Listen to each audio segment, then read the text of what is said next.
ఈ యొక్క నెల అంతయు యేసుక్రీస్తు ఒక జన్మమును గురించి, ఆయన ఒక పుట్టుక గురించి, ఆయన లోకమునికి ఎందుకు వచ్చాడు అనే విషయాలని మనం చాలా వింటాం. 11 నెలలు మనము గడిచిపోయినవి. 12వ నెలలో వచ్చాం. చివరి ఈ యొక్క 2025లో last month of this year. అయితే last month of every year ప్రతి ఒక్క దేశంలో ఒక పండగ వాతావరణం ఉంటుంది. ఈ పండగ వాతావరణం ఎందుకు ఉంటుంది అంటే, ఒక వ్యక్తి ఒక పుట్టుకని, ఆయన జన్మాన్ని జ్ఞాపకం చేసుకొని గొప్ప పండుగగా ప్రతి దేశము, ప్రతి ప్రాంతము, ఏ దేశంలో జరగని అన్ని దేశంలో జరిగే ఒక గొప్ప పండుగ ఏమిటి అంటే క్రిస్మస్ అని జ్ఞాపకం చేసుకోవాలి. ఇదే వారంలో మనకేమున్నది? క్రిస్మస్ ఉన్నది. అనేక మంది, చాలామంది, కొంతమంది పండగ క్రైస్తవులు ఉంటారు. ఎవరండి వాళ్ళు? ఏమంటారు? పండగ క్రైస్తవులు. పండగకి వాళ్ళు మంచిగా తయారై చర్చికి వస్తారు. ఏ విషయంలో మందిరానికి వచ్చినానో దేవుడు వారితో మాట్లాడతాడు, దేవుడు వాక్యం వారితో మాట్లాడుతుంది. ఈ దినము కొన్ని విషయాలని జ్ఞాపకం చేసుకుందాం. ఇక్కడ పరిశుద్ధ లేఖనములు ఆయన విషయం మనకు అనేకమైన విషయం బోధిస్తున్నది. Bible is all about Jesus Christ. ఈ పరిశుద్ధ లేఖనము, పరిశుద్ధ గ్రంథం అంతా యేసుక్రీస్తు విషయమై బోధించుతూ ఉన్నది అని జ్ఞాపకం చేసుకోవాలి. ఇక్కడ ఇందాక ఆది యందు వాక్యం ఉండెను, వాక్యము దేవుని యొద్ద ఉండెను, వాక్యము దేవుడై ఉండెను. బైబిల్ గ్రంథంని ఒకవేళ మనం చూసినట్లయితే ఆది కాండం 1వ అధ్యాయం 1వ వచనం ఒకసారి చదివినట్లయితే ఏమని రాయబడిందంటే, ఆది యందు దేవుడు భూమి ఆకాశములని సృజించెను అంటుంది. అంటే ఆది యందు దేవుడున్నాడు. చాలామంది ఏమంటారంటే, మీ యొక్క క్రైస్తవ మతము 2000 సంవత్సరాల క్రితం వచ్చిన మతం అని కొంతమంది చెప్తూ ఉంటారు. ఇది చాలా ఎర్లీ మతం అని చెప్తుంటారు. క్రీస్తు ఈ లోకమునకు వచ్చి శరీరధారి వచ్చి 2000 సంవత్సరములు అవుతున్నది. ఆయన ద్వారా ఈ యొక్క కాలమానము అంటే క్యాలెండర్ అనేది విభజింపబడినది అని జ్ఞాపకం చేసుకోవాలి. ఏ మానవుడు చేసినా, ఏ మానవుడు పుట్టినా, ఎవరు ఎంత గొప్ప వ్యక్తి పుట్టినా ఆ మానవుడి ద్వారా ఏ యొక్క కాలంని అటు ఇటు నిర్ణయించలేదు. కానీ యేసుక్రీస్తు జన్మని జ్ఞాపకం చేసుకొని హిస్టరీ అండ్ సైన్స్ కానీ ఏదైనా కానీ ఇప్పుడు నీ డేట్ ఆఫ్ బర్త్ చూసినా కూడా నువ్వు జ్ఞాపకం చేసుకోవాల్సి ఏమిటంటే, అది ఎవరు చేయబట్టి ఈ డేట్ ఉన్నది అంటే యేసుక్రీస్తు ఒక జన్మని జ్ఞాపకం చేసుకొని దాన్ని విభజించినారు. బిఫోర్ క్రైస్ట్ అని, తర్వాత ఏడి అనో డొమిని అని, the year of the lords అని జ్ఞాపకం చేసుకోవాలి. ఇక్కడ మనకు దీనికి గొప్ప ప్రూఫ్ ఇవ్వడం అవసరం లే. చాలామంది వయసు పుట్టాడని నువ్వు తెలుసా అంటే అవసరమే లేదు. నీ డేట్ ఆఫ్ బర్త్ నువ్వు ఏదైతే ఫాలో అవుతున్నావో దాన్ని బట్టి నీకేమర్థం కావాలా? యేసుక్రీస్తు ఈ లోకంలో జన్మించాడని. అయితే ఈయన ఆది అందే ఉన్నాడు. ఈ దినం ఏదో కొత్తగా 2000 సంవత్సరాలు కాదు. ఈ భూమి సృజింపబడక మునిపే ఆయన ఉన్నాడు. ఈ భూమి సృజించడానికి కారణభూతుడు ఆయనే అని జ్ఞాపకం చేసుకోవాలా. అందుకొరకే చూస్తాం చూడండి, ఇక్కడ కలిగి ఉన్నది 3లో ఏం రాయబడింది? కలిగి ఉన్నది ఏదియో ఆయన లేకుండా కలగలేదు అని రాయబడింది. 1:3 కాదు, జాన్ చాప్టర్ 1:3. ఆయన కలిగి ఉన్నది ఏదియో ఆయన లేకుండా కలగలేదు. ఇప్పుడు నీవు కలిగి ఉన్నావంటే, ఈ ప్రపంచం కలిగి ఉన్నదంటే, ఈ చెట్లు చేమలు కలిగి ఉన్నాయంటే, పక్షులు కలిగి ఉన్నాయంటే, ఆకాశము నక్షత్రములు కలిగి ఉన్నాయంటే, ఈ సూర్యుడు కలిగి ఉన్నాడు అంటే, ప్రతి ఒక్క మానవునికి ఆత్మ కలిగి ఉన్నదంటే అది యేసుక్రీస్తు నామము ద్వారా కలిగి ఉన్నదని జ్ఞాపకం చేసుకోండి. ఆ నామము బహు గొప్ప నామము, ఆ నామములో శక్తిగల నామము అని జ్ఞాపకం చేసుకోవాలా. అలా పేరుతో చెప్పాలి అంటే అనేకమైన ఆశ్చర్య కార్యములు జరుగుతాయని జ్ఞాపకం చేసుకోండి. అందుకొరకే యెషయా గ్రంథము 9:6లో ఏమని రాబడిందంటే, ఆశ్చర్యకరుడు, ఆలోచనకర్త, ఏమని? బలవంతుడైన దేవుడు, నిత్యుడైన తండ్రి, సమాధానకర్తైన అధిపతి అని అతనికి పేరు ఇవ్వబడును అని రాబడింది. ఆయన ఆశ్చర్యకరుడు. అనేకమైన ఆశ్చర్యకార్యములు ఆయన చేసినాడు. ఆయన ఆశ్చర్యకార్యములు ఈ దినము కూడా ఏ మానవునికి అంతుపట్టనివి. మానవుడు మేధస్సు ఎంత పెరిగినను, మానవుడు నేను మేధావిని అనుకున్నాను, ఆయన ఆశ్చర్యకారములు అంతుపట్టనివి. ఆయన మనుషులు అనుకుంటారు ఇది అసాధ్యం అనుకుంటారు, కానీ దేవునికి అసాధ్యం అనేది ఏదీ లేదు. ఆయన మాట సెలవిస్తే చాలు అనేకమైన కార్యాలు అవుతాయి. నీ జీవితంలో కూడా ఈ దినము ఒకవేళ యేసుక్రీస్తుని నీ నోట ఒకరు నమ్మినట్లయితే, ఆయన ఈ లోకంలోకి వచ్చాడని నమ్మినట్లయితే, నీవు ఆయన యందు విశ్వాసము కనపరిచినట్లయితే, ఏదైతే చనిపోయినది కూడా అది కూడా మృతశూల్యమైనది కూడా తిరిగి లేవనెత్తే దేవుడని జ్ఞాపకం చేసుకోండి. ఎందుకంటే ఆయన ద్వారానే జీవమున్నది, ఆయన ద్వారానే ఆశీర్వాదం ఉన్నదని జ్ఞాపకం చేసుకోండి. ఆయనకి అసాధ్యమైనది ఏమీ లేదు. అందుకొరకే ఆయన సాధారణమైన మనిషి కాదు. ఆయన మానవుల వలె ఈ లోకంలోకి వచ్చాడు. మనలో ఎలా జీవించాలి, మానవులు ఎలా జీవిస్తే వాళ్ళు పరిశుద్ధులుగా ఉంటారు, అందుకొరకే నన్ను పోలి జీవించమని చెప్తుంటాడు. మానవులకి జీవించే విధానము దేవుడు సృజించిన తర్వాత మానవులు ఎలా జీవించాలి అని దేవుడు ఆశ కలిగి ఉన్నాడు. క్రీస్తు యేసు ద్వారా ఆయన చూపించాడు. అంటే ఆయననే ఈ లోకంలోకి వచ్చి ఇలా మీరు జీవించాలని చూపించాడు. మొదటిగా ఆదాము అవ్వని సృజించిన తర్వాత 6వ దినము ఆయన ఒక మాట అంటాడు. ఆదికాండము 1:31 ఏమంటాడంటే, దేవుడు తాను చేసినదంతా యావత్తును చూసినప్పుడు అది చాలా మంచిదిగా నుండెను. దేవుడు ఈ లోకంలో చేసిన తర్వాత అదంతా చాలా మంచిగా ఉందని చెప్పాడు. ఇది బాగలేదు. ఆయన ఏదైతే మంచి చెడుల చెట్టు కూడా పెట్టి కూడా అది మంచిదని చెప్పాడు. అని యావత్తు మంచిదే అని చెప్పాడు. ఇది మంచిది కాదు అని ఏ ఒక్కటి ఇది మంచిది కాదు మిగతాదంతా మంచిదని చెప్పలేదు. ఆదాముని ఆయన సృజించి ఆదాము అవ్వని ఏదేను తోటలో పెట్టి అదొక పరలోక రాజ్యంలాగా ఆ ఏదేను తోటల వాళ్ళ నుంచి మీరు నన్ను స్తుతించి ఆరాధించి నన్ను కొనియాడడం కోసమై మీ జీవితంలో నేను ప్రతి ఆశీర్వాదము ప్రతి ఒక్కటి ఫలించి అభివృద్ధి చెంది విస్తరించి ప్రతి ఒక్కటి లోబర్చుకొని మీరు జీవించడానికి కోసమై మిమ్మల్ని సృజించాను. ఈ యొక్క ఆశీర్వాదం మీకు దయచేశానని దేవుడు సూచిస్తాడు. కానీ మనిషికి ఒక చిన్న ఉల్లంఘన. మనిషి ఎప్పుడు దేవునితో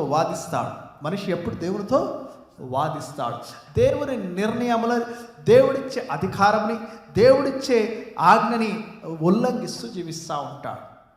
దేవుడు ఒక కాలంలో ఎంత బాధపడ్డాడంటే మొదటిసారిగా ఆయన బాధని వ్యక్తపరుస్తున్నాడు. ఆయన హృదయముని నొచ్చుకున్నాడు. ఆయన చాలా ఎప్పుడైతే నోవా కాలం వచ్చినప్పుడు అని మానవులను నేను ఎందుకు సృజించాను అనుకున్నాడు. అయ్యే why I created this human beings. ఎప్పుడైతే మనకు ఏదైనా ఉంటే ఎందుకయ్యా ఇది వేస్ట్ అన్నట్టు అనిపిస్తుంది. ఆయన నొచ్చుకున్నాడు. కానీ మనమైతే దాన్ని తృణీకరిస్తాం, మనమైతే దాన్ని చంపి పారేస్తాం. అవసరం లేదు తీసేసి అంటాం కంప్లీట్లీ. మానవుని ఒక సహజమైన లక్షణము తీసి పారాడు. కానీ దేవుడు ఆయన లోకముని ఎంతో ప్రేమిస్తున్నాడు. ఆయన ప్రేమని మరొకసారి చూపించాడు. ఆయన ప్రేమని ఎలా చూపించాడు అంటే ఆయనయే శరీరధారి అయి ఈ లోకమునికి వచ్చాడు. ఆయన శరీరధారి అయి ఈ లోకమునకు వచ్చి ఆయన నీ కోసము నా కోసము నువ్వేదైతే కోల్పోతున్నావో, నువ్వేదైతే నీ జీవితంలో ఇది నాకు సాధ్యము కాదు, ఏదైతే నువ్వు గిల్ట్లో నువ్వు జీవిస్తున్నావో ఆ దాని నుండి తీసివేయడానికి కోసమై దేవుని దగ్గరికి నీకు ఒక మార్గమని ఆయన సృజించడానికి కోసమై ఆయన శరీరధారి ఈ లోకంలోకి వచ్చాడు. అందుకొరకే ఆయన ఏమంటాడంటే, నేనే మార్గమును సత్యమును జీవమును, నా ద్వారా తప్ప ఎవడును తండ్రి యొద్దకి చేరలేడు అని చెప్తుంటాడు. హల్లెలూయా. ఇది మనం నేర్చుకోవాలి.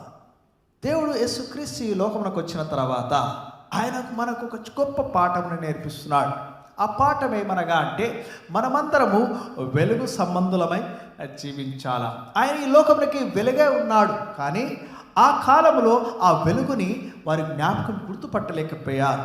ఈ దినము కూడా మన జీవితంలో చాలామంది యేసుక్రీస్తు నామమును వింటా, యేసయ్య ఉన్నాడని వింటా, యేసు నామము ఒకే, ఈయన ఒక దేవుడు, ఈయనదొక త్రోవ, ఈయనని ఫాలో అయ్యాలందరూ క్రైస్తవులు, ఈయన చెప్పే మాటలు బాగుంటాయి, ఒక చెంపదెబ్బ కొడితే ఇంకో చెంపదెబ్బ చూపించమన్నాడు, ఈయన ప్రేమను చూపమన్నాడు అని చాలామంది ఆయన ఒక మంచితనాన్ని ఒక మానవుల్లాగా ప్రచురింపజేస్తుంటారు. ఆయన ఒక మానవుడు లాగా ప్రతి ఒక్కరు he's a good person, I love him అని చెప్తుంటారు.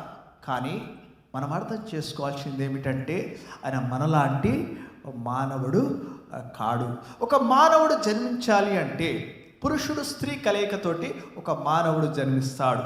కానీ మనిషికి అంతు పట్టనిది ఒక కన్య గర్భములో పరిశుద్ధాత్ముని ద్వారా ఈయన పరిశుద్ధుడిగా జన్మించాడు. హల్లెలూయా. అక్కడనే మనం అర్థం చేసుకోవాలి, ఈయన మనలాంటి మానవుడు కాదు, మనలాంటి శరీరం కలిగిన వాళ్ళు, కానీ మనలాంటి మానవుడు కాదు. ఆయన దేవుని యొక్క స్వభావముని, దేవుడు ఏ విధంగా అయితే ఏ స్వభావంతోటే ఉంటాడో, ఏ ప్రేమ కలిగి ఉంటాడో, ఏ వాత్సల్యంతో ఉంటాడో, ఏ ఓదార్పుతో ఉంటాడో, ఏ క్షమాపణతో ఉంటాడో, ఎట్లయితే ఆయన హృదయం ఎలా ఉంటుందో యేసుక్రీస్తు రూపములో ఆయన చూపించాడు. అందుకొరకే ఒకవేళ మీరు నన్ను చూసినట్లయితే మీరు నా తండ్రిని చూసినట్లే అంటాడు. ఇక్కడ మనం జ్ఞాపకం చేసుకోవాలి ఏమిటంటే, యేసయ్య ఈ లోకమునికి రావడం ఏమిటంటే దేవుణ్ణి మన కళ్ళతో చూపించడానికి కోసమై ఆయన శరీరధారి ఈ లోకమునికి వచ్చాడు. ఒక గుణగణాలు ఎలా ఉంటాయి, దేవుని గుణగణాలు చూపించడానికి కోసమై ఆయన వచ్చాడు. అందుకొరకే ప్రతి మానవుడు భయపడే దేవునికి, ప్రతి మానవుడు చనిపోతే చనిపోయినట్టే ఉండిపోతాడు. కానీ చావును కూడా జయించిన వాడు మన నజరేయుడైన యేసుక్రీస్తుని జ్ఞాపకం చేసుకోండి. ఆయన చావును కూడా గెలిచి చూపించాడు. మనకు ఒక మార్గంను చూపిస్తున్నాడు. మీకు కూడా ఒకవేళ నా యందు విశ్వసించి మీరు బాప్తిసం పొంది పరిశుద్ధాత్మని ద్వారా బాప్తిసం పొందినట్లయితే మీకు నిత్య జీవమని నేను దయచేస్తానని ఆయన మనకు ఒక నిరూపణ చేసి వెళ్ళిపోయాడు. మీ నిరీక్షణకి మీరు ఏదైతే నిరీక్షిస్తున్నారో దానికి ఆధారంను చూపించి వెళ్ళిపోయాడు. ఒకవేళ నువ్వు దేవుని యందు నిరీక్షణ కలిగి ఉన్నట్లయితే, దేవుడు ఈ లోకంలో జన్మించాడు, ఆయన జన్మించింది నా పాపం నిమిత్తమై, నాకు ఆయన కృప ద్వారా నేను చేసిన కార్యములు బట్టి కాదు, నువ్వేదో గొప్ప కార్యం చేశావు, ఏదో గొప్ప పని చేశావు కాదు, ఆయన నిన్ను ప్రేమిస్తున్నాడు. ఆయన కృప ద్వారానే, ఉచితమైన కృప ద్వారానే ఆయన నీకు రక్షణ మార్గంని దయచేశాడని జ్ఞాపకం చేసుకో. నీ నోటి ద్వారా అయ్యా నిజమే నేను పాపిని తండ్రి, ఈ లోకములో నాకు పాప ఆలోచనలతో కూడిన వారిని నన్ను జ్ఞాపకం చేసుకో. అందుకొరకే ఒక దొంగ ఏమన్నాడంటే ఒకటే మాట అన్నాడు, అయ్యా నీ రాజ్యంలో నన్ను జ్ఞాపకము చేసుకో అని చెప్పాడు. ఈ దినమే అని చెప్తుంటాడు. నీ నోటి ద్వారా ఎప్పుడైతే ఆయన రక్షకుడు, ఆయన దేవుడు కుమారుడు అని నువ్వు ఎప్పుడు నమ్ముతావో ఆ ఒక్క మాట చాలు. నీ హృదయంలో, నీ సంపూర్ణమైన హృదయంతో నీవు ఎప్పుడైతే ఆయన జ్ఞాపకం చేసుకుంటావో, ఈజ్ ఎ గాడ్, ఆయన దేవుని కుమారుడు అని, దేవుడే శరీరధారి అయి అని ఈ లోకంలోకి వచ్చాడని నువ్వు ఎప్పుడైతే నమ్ముతావో నీ జీవితమే మారిపోతుందని జ్ఞాపకం చేసుకో. Your life will be changed. ఆ ప్రతి వాక్యము నీ నరనరాల్లో, ఆ వాక్యము నీకు ఆహారమే ఉంటుంది. మనుషులు దేనివల్ల జీవించరు? రొట్టె వలన కాదు, కానీ ఆయన నోట వచ్చు ప్రతి మాట. ఆ మాట ఏమై ఉన్నది? ఆ వాక్యమై ఉన్నది.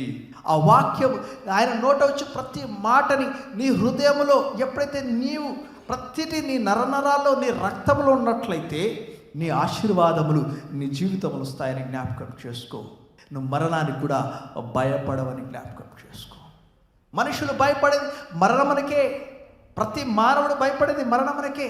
ఒకలాంటి భయం వచ్చేస్తున్నది. మొన్న ఇలానే మేము క్యారస్లో, అది మన రిసార్ట్ క్యారస్లో చాలా దేవుడు అద్భుత రీతిగా చాలా బాగా చేశాడు. నేను అనేకులను రమ్మని కోరాను, కానీ దేవుని చిత్త ప్రకారం వచ్చారు, చాలామంది వచ్చారు. అయితే ఒక అబ్బాయి అనిల్ లాస్ట్కి ఒక క్వశ్చన్ అడిగాడు. అనిల్ అంటే మన వాలంటీర్ అబ్బాయి, అన్న ఒకవేళ మీకు 24 అవర్స్ ఉంటే, నీ జీవితానికి 24 అవర్స్ ఉంటే నువ్వేం చేస్తావు అని ఒక క్వశ్చన్ అడిగాడు. నాకు పక్కన కూర్చొని అడిగాడు. ఈ క్వశ్చన్ ఏదో బాగుంది అని నేను అందరిని అడిగాను. జనరల్గా ట్రూత్ అడుగుతున్నాం, అందరి క్వశ్చన్స్ అడుగుతున్నాం, అందరు చెప్పుకుంటా ఉన్నారు. అందరు చాలా చక్కగా ఆన్సర్ చెప్తారు. అది లాస్ట్లో అలానే ఎండ్ అయింది. ప్రతి ఒక్కరూ మంచి మంచి మాటలు చెప్పారు. పాస్టర్ గారైతే నేను వాక్యము చెప్తూ నేను దేవుని పిలుపుకి నేను వెళ్ళిపోవాలని చెప్పారు. చెప్పాలి అంటే కొంతమంది నేను లాస్ట్లో సువార్తను చెప్పి నా జీవితాన్ని ముగించుకుంటానని చెప్పారు. కొంతమంది దాన్ని కామెడీగా కూడా చెప్పారు. కొంతమంది అంటే సీరియస్గా తీసుకోలేదు. కొంతమంది కామెడీ చెప్పారు. నేను కెమెరా మీద ఉంటాను ఒకరు, కొంతమంది రీల్స్ చేస్తాను కొందరు. People they take it as a fun, and some people has taken it seriously. But when you take it seriously, నిజమే, ఒకవేళ నీకు ఈ దినమే నీ చివరి దినమైతే, ఒకవేళ ఇదే నీకు 24 గంటలే నీ చివరి దినమైతే, నీవు ఇంకా నువ్వు రక్షకుని నీ హృదయంలో ఇంకా నువ్వు విశ్వసించకుండా ఉన్నట్లయితే, ఏదో నోటి ద్వారా నువ్వు ఒప్పుకొని ఇంకా నువ్వు రక్షకుని నువ్వు ఏదో మనుషుల కోసము, ఏదో నీ పరిస్థితుల కోసము నువ్వు యేసుక్రీస్తుని నువ్వు వాడుకున్నట్లయితే దేవుడు నిన్ను చూసి చింతిస్తూ ఉంటాడు. ఎందుకనగా అంటే ఆయన ఈ లోకమునకి నిన్ను కాపాడడానికి, నీకు నిత్య జీవం ఇవ్వడానికి, పరలోక రాజ్యం నీకు ఇవ్వడానికి కోసమై ఆయన ఈ లోకమునకు వచ్చాడు. హల్లెలూయా. అయితే ఈ 24 అవర్స్లో నువ్వు ఏం చేస్తావు అన్నప్పుడు ఇప్పుడు మీ అందరి మనసులలో నేను ఏం చేయాలి అని ఆలోచన పడింది. అవునా కాదా? What I need to do in the 24 hours. అయితే నేను ఒక ఆన్సర్ చెప్పాను. నా ఆన్సర్ చెప్తే అది కామెడీ అనుకున్నాను, కానీ అది వాస్తవమే. నేను ఎజికియాని జ్ఞాపకం చేసి, దేవా నాకు 24 అవర్స్ కాదు, నేను పోరాడి ఇంకా 15 సంవత్సరాలు గెలుచుకుంటానని చెప్పాను. బికాస్ నేను చేయవలసిన కార్యములు చాలా ఉన్నాయి. నేను చాలా లేటుగా నేను తెలుసుకున్నానయ్యా. నా యవన కాలమంతయు నేను నీకు అయిష్టంగా జీవించాను, అయోగ్యమైన పాత్రగా జీవించాను. నా జీవితము అయోగ్యముగా ఉన్నదయ్యా, నేను తెలుసుకున్నాను. నేను విలువైన పాత్రగా నన్ను వాడుకో, నాకు ఇదే కాలం కాదు. I need more time to spread your gospel. నీ స్వార్థని ప్రకటించే ఒక గొప్ప యోధుని వలె నన్ను చేయమని నేను దేవుని పోరాడతానని, నాకు ఇంకా నువ్వు ఎక్స్టెండ్ చెయ్యి అని పోరాడాలని ఒక ఆశతో ఉన్నాను. దేవుడు ఆశగలిగే ప్రాణాన్ని ఏం చేస్తుంటాడు? తృప్తిపరుస్తాడు. ఎజికియా కూడా అలానే చేశాడు. ప్రవక్త వచ్చి చెప్పాడు, అషయ వచ్చి నువ్వు చనిపోతావని చెప్పి, నీ ఇల్లుకు చక్కబెట్టుకో అంటే, లేదు నాకు ఇంకా ఎన్ని కావాలన్నాడు? 15 సంవత్సరాలు కావాలన్నాడు. ఈ దినం దేవుడు కూడా నిన్ను ప్రశ్నిస్తున్నాడు. దేవుడు ఆయన ఈ లోకంలోకి వచ్చి ఈ క్రిస్మస్ నెలలో నిన్ను ప్రశ్నిస్తున్నాడు. ఓకే, నేను 2000 సంవత్సరాల క్రితం ఈ లోకంలోకి వచ్చాను. ఈ లోకంలోకి వచ్చి గొప్ప కార్యమని తండ్రి ఏదైతే చిత్తం ఉన్నదో అది నెరవేర్చి నేను వెళ్ళిపోయాను. ఆ చిత్తం కార్యము నెరవేర్చి నేను మరణముని జయించి ఒక సాదృశ్యముగా మీకు ఒక ఎగ్జాంపుల్గా నేను ఉండి వెళ్ళిపోయాను. ఎందుకంటే దేవుడు ఈ లోకముని ఎంతో ప్రేమించుచున్నాడు కనుక తన అద్భుతమైన కుమారుని ఎడల విశ్వాసం నుంచి ప్రతివాడును నశింపక నిత్య జీవముని పొందుతాడు. ఈ దినము దేవుడు నిన్ను ప్రేమిస్తున్నాడు. దేవుడు ఇది నువ్వు తక్కువ, నువ్వు ఎక్కువ, నువ్వు ఈ కులమా, నువ్వు ఈ కలరా, నీకు ఈ ముక్కు సక్క ఉందా, నువ్వు ముక్కు సక్కగా లేదా, నువ్వు ఈ తల్లిదండ్రులు వీలా, నీకు ఎవరు, నువ్వు తెల్లోనివా నల్లోనివా, నువ్వు ఇండియానా ఆఫ్రికానా, ఏ భేదము లేదు దేవునికి. గ్రీకు దేశస్థుడని కానీ, యూదుడని కానీ, ఇక్కడ దాసుడని కానీ, యజమానుడని కానీ, పురుషుడని కానీ, స్త్రీ అని కానీ ఏ భేదము లేదు దేవునికి. మనుషులు భేదము చూపించువారు, మనుషుల మధ్యలో ద్వేషం పెట్టువారు. జ్ఞాపకం చేసుకోండి, ఈ మతము మనుషుల మధ్యలో ప్రేమను కాక ద్వేషమును నింపుచున్నది. మనం ఒకవేళ న్యూస్ చూసినప్పుడల్లా చాలా బాధ అవుతా అనిపిస్తుంది. మనుషుల మధ్యలో విషమును నింపుతున్నది మతము. దేవుడు మతమును చూపించలేదు. యేసుక్రీస్తు లోకమునకు వచ్చి ఆయన ప్రేమ మార్గమును చూపించాడు. ఆ ప్రేమ మార్గముని మనుషులకు చూపిస్తూ ఉంటే మనుషులు తట్టుకోలేక, సాధారణ తట్టుకోలేక ఆ ద్వేషముని మనుషులో నింపుతున్నాడు. చివరి కాలంలో దేవుణ్ణి కూడా తృణీకరిస్తారు. మనుషుడు వారి నాశనము ఎవరో తీసుకురాడండి. మనుషునికి స్వయముగా వారే తెచ్చుకుంటారు. వారు తీసుకున్న నిర్ణయం బట్టి వారు నాశనం తెచ్చుకుంటారు. ఈ దినము మనం జ్ఞాపకం చేసుకోవాలి. ఆ దినము ఆదాము అవ్వలు తీసుకున్న నిర్ణయం బట్టి ఈ లోకమునికి పాపం వచ్చినది. నోవా కాలంలో వారు జీవించిన విధానం బట్టి దేవుడు ఎంతో రోధించాడు. దేవుడు వారు తీసుకున్న నిర్ణయములు బట్టి, ఆ దినము ఇజ్రాయెల్ ప్రజలు కూడా తీసుకున్న నిర్ణయం బట్టి మాకు రాజు కావాలి, మా మీద పరిపాలించడానికి రాజు కావాలి. అప్పుడు సమూయేలు ప్రవక్త అంటాడు, అయ్యా వీళ్ళు నన్ను తృణీకరిస్తున్నాడు. వీరు నిన్ను కాదు తృణీకరించినది, వీరు నన్ను తృణీకరిస్తున్నారని చెప్తున్నారు. మన మనుషులము మనము తృణీకరించడమే మన జీవితము. దేవుడు ఇచ్చిన రక్షణ మార్గంని తృణీకరిస్తూ ఉంటాం. నీ జీవితంలో ఏదైతే దేవుడు ఆశీర్వదిస్తారంటున్నాడో దాన్ని తృణీకరిస్తూ ఉంటావు. నీ సొంత ఆలోచనతోటి ఇదే సరి అయినది కదా అని నువ్వు జీవిస్తూ ఉంటావు. మనుషులు ఎలా జీవిస్తూ ఉంటారంటే వారి శారీరక ఆశ, వారి జీవితపు డంబముతో ఇదే నా జీవితం కదా అనుకుంటారు. కానీ బైబిల్ అది చెప్పట్లేదు. అది కాదు నీ జీవితం అని చెప్తున్నది. అది కాదు నీ ఆనందం అని చెప్తున్నది. అది కాదు నీకు సమాధానం ఇచ్చేదని చెప్తున్నది. సమాధానకర్త అయిన దేవుడు ఏమి చెప్తున్నాడు? నీవు ఒకవేళ నన్ను తెలుసుకున్నట్లయితే, నీ హృదయంలో నేను జన్మించినట్లయితే, నీ హృదయంలో క్రీస్తు ఈ దినమే రక్షకుడిగా జన్మించినట్లయితే, నీ ప్రతి పాపమును ఒప్పుకొని నువ్వు పరిశుద్ధంగా జీవించినట్లయితే నీ జీవితంలో సమాధానం ఉంటుందని దేవుడు బయలుపరుస్తున్నాడు. ఈ లోకపు డంబాచారాల కోసము కాదు, ఈ లోకపు పేరు ప్రతిష్టల కోసము కాదు, ఈ లోకపు డబ్బు కోసము కాదు. చాలామంది కొంతమంది డబ్బు కోసం జీవిస్తారు, కొంతమంది పేరు ప్రతిష్ట కోసం జీవిస్తారు. They live for many things which is don't give you సమాధానం, పీస్ అనేది ఏది జ్ఞాపకం చేసుకోండి. నువ్వు ఒకవేళ నేను మొత్తం సాధిస్తే నాకు సమాధానం ఉంటుందా? కాదు అని చరిత్ర చెప్తుంది. మీరు అలెగ్జాండర్ ద గ్రేట్ చూస్తారు, ఆయన చనిపోయినప్పుడు 2 చేతులు బయట పెట్టి తీసుకెళ్ళిపోమని చెప్పాడు. ఎందుకంటే ఆయన మనకు ఒక సందేశం ఇచ్చాడు, నేనేం తీసుకెళ్ళట్లేదు అని. అరిస్టాటిల్ కూడా చెప్పాడు. అలానే చూస్తూ ఉంటే many people has told it. మొదటిగా ఆమ్స్ట్రాంగ్ చెప్పాడు, ఎవరైతే మూన్ మీద ఫస్ట్ అడుగుపెట్టిన వ్యక్తి కూడా చెప్పాడు. వాట్ యు ఫీల్, వాట్ ఎప్పుడైతే నువ్వు మూన్ మీద కాలు పెట్టేప్పుడు నీకు ఎలా అనిపించింది అంటే, నీకు ఏమనిపించింది అంటే better to be spend with God అని చెప్పాడు. మనుషులు సాధించినంతా చూసిన తర్వాత నేను ఒక దగ్గర విన్నాను, ద మోస్ట్ రిచెస్ట్ పీపుల్, చాలా డబ్బులు సంపాదించుకున్న వాళ్ళ దగ్గర ఒకటి ఉంటుందంట, వాళ్ళు దే ఫీల్ అలోన్, నాకు ఎవరు లేరు కదా అనుకుంటారంట. Then nobody is there. నీ జ్ఞాపకం చేసుకో, చరిత్ర చెప్తున్నది, పరిశుద్ధ గ్రంథం చెప్తున్నది. ఈ దినము ఒకవేళ ప్రభువైన యేసుక్రీస్తు నీ హృదయంలో రక్షకుడిగా జన్మించినట్లయితే, నువ్వు ఏదైతే ప్రేమను కోల్పోయావో ఆ ప్రేమను దయచేస్తాడు. సమాధానం కోల్పోయావో ఆ సమాధానం దయచేస్తాడు. నువ్వు ఎక్కడైతే విరిగి నలిగి పడిపోయావో అది దేవుడు దయచేస్తాడు. ఎప్పుడైతే ఈ క్రిస్మస్ ఆనందం నీ హృదయంలో ఎప్పుడు ఉంటుందంటే, నీ హృదయంలో క్రీస్తు యేసు రక్షకుడిగా జన్మించినప్పుడే అది నిజమైన క్రిస్మస్ అని జ్ఞాపకం చేసుకో. ఆ పండుగ నీ హృదయంలో ఉంటుంది. ఆ పండుగ జీవితకాలము ప్రతి దినము నీకు పండుగలాగా ఉంటుందని జ్ఞాపకం చేసుకో. ఈ దినము నువ్వు ఇంకను వేకు చేస్తున్నట్లయితే, ఇంకను your denying something for your silly reasons. ఏదో డినై చేస్తాను. నేను చిన్ననాట్లప్పుడు నేను ముగిస్తాను. నేను చిన్నప్పుడు నన్ను ఒకటే హెబ్రోన్ సావాసుల్లో రక్షణ పొందు లేదా నువ్వు నరకానికి పోతావంటే, నేను ప్రతిసారి ఏమనుకునేదంటే, కొంచెం పెద్దగా అయిన తర్వాత కొంచెం నాలెడ్జ్ 8th 9th స్టాండర్డ్లో ప్రతిసారి విసిగిస్తున్నారు, నేను రక్షణ పొందుతా. కానీ ఒక చిరంజీవి సినిమా వస్తుంది, దాన్ని చూసిన తర్వాత రక్షణ పొందుతా. లేకపోతే నాగార్జున సినిమా వస్తుంది, యు ఫీల్ సంథింగ్. రక్షణ అనగా ఏదో నేను చేసిన తర్వాత రక్షణ పొందాలి. నేను తప్పు చేస్తున్నా కదా, నేను తప్పు చేస్తున్నా కాబట్టి దేవునికి దగ్గర రాలేదు. లేదు, దేవుడు పాపము నిమిత్తమై నువ్వు దేవుని దగ్గరికి వచ్చావు. If you are in some addiction, నువ్వు దాన్ని వదలేకపోతున్నావా, నువ్వు దానితోనే దేవుని దగ్గరికి రా. దేవుడే దాన్ని వదిలిస్తాడు. నువ్వు సొంతగా వదిలించుకొని దేవుని దగ్గరికి రాలేవు. You come to it, you come to God, you leave it. ఆయన నీలో కలిగి ఉన్నట్లయితే నీలో ఒక శక్తి కలిగి ఉంటుంది. ఆ దేవుని ఆత్మ కలిగి ఉంటావు. ప్రతి ఒక్కటిని నువ్వు దూరపరుస్తావు. ఈ దినము నువ్వు నేర్చుకో.